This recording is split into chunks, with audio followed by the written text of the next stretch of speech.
कभी सोचा है, कुछ लोग जब बोलते हैं तो सुनने वाला चुपचाप उन्हें देखता रह जाता है।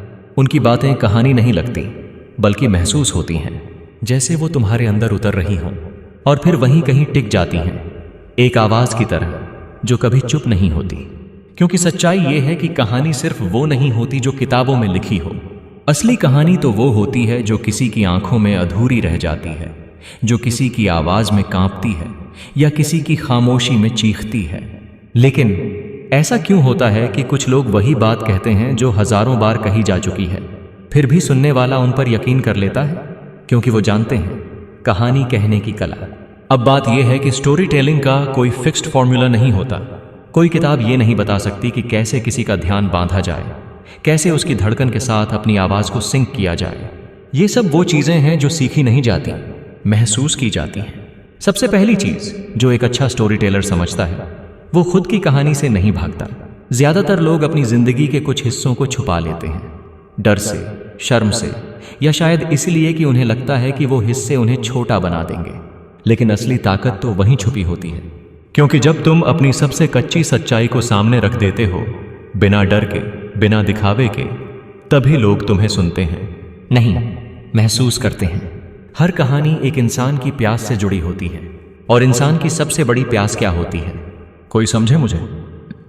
हर कहानी कहने वाला अगर अपनी कहानी को इस नजर से देखे कि इसमें सामने वाले की भूख कैसे मिट सकती है, तो वो कहानी सिर्फ कहानी नहीं रह जाती, वो एक जवाब बन जाती है। एक छोटा सा एग्जाम्पल लो। अगर कोई कहता है मैं फेल हो गया था लेकिन फिर भी हार नहीं मानी, तो वो बस एक घटना है। लेकिन अगर वो कहे जिस दिन रिजल्ट आया उस दिन मैंने पहली बार खुद से नजरें नहीं मिलाई, और उस दिन मैंने सीखा कि जीतने से ज्यादा जरूरी है टिके रहना, तो वही कहानी जिंदा हो जाती है। हर बात को एकदम सीधा कह देना, जैसे मैं उदास था फिर अच्छा हो गया, इससे सुनने वाले को फर्क नहीं पड़ता। लेकिन अगर तुम उस उदासी को धीरे धीरे खोलो, एक परत की तरह, जैसे कोई पुराने खतों को पढ़ रहा हो, तो सामने वाला भी उसी स्पीड में तुम्हारे साथ चलने लगता है। तुम्हें याद है जब कोई अच्छी फिल्म देख रहे होते हो और अचानक एक सीन आता है जो सब कुछ बदल देता है? वही तरीका होता है रिदम का।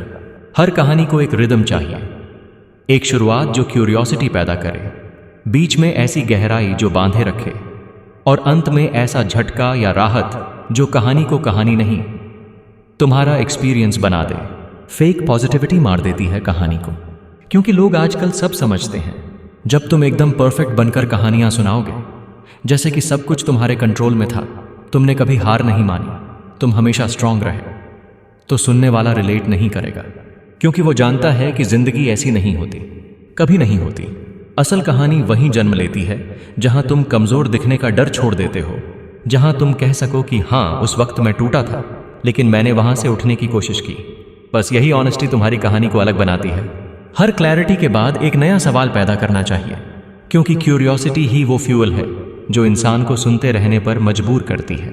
तुम जब भी कुछ रिवील करो, उसके बाद कुछ ऐसा छोड़ दो जो अधूरा हो, ताकि दिमाग वहीं अटक जाए, ताकि सुनने वाला कहे आगे क्या हुआ। और यही तो जादू है।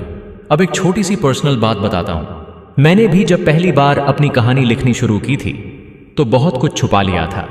कई बातें जो डर देती थीं, कई चीजें जो अधूरी थीं, कई हिस्से जिनसे मैं खुद नफरत करता था।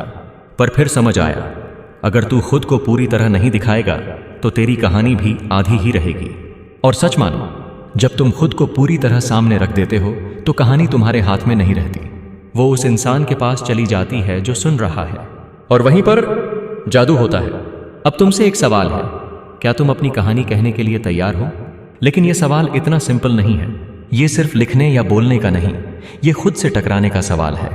अगर हाँ, तो शुरू करो, शब्दों से नहीं, सच से।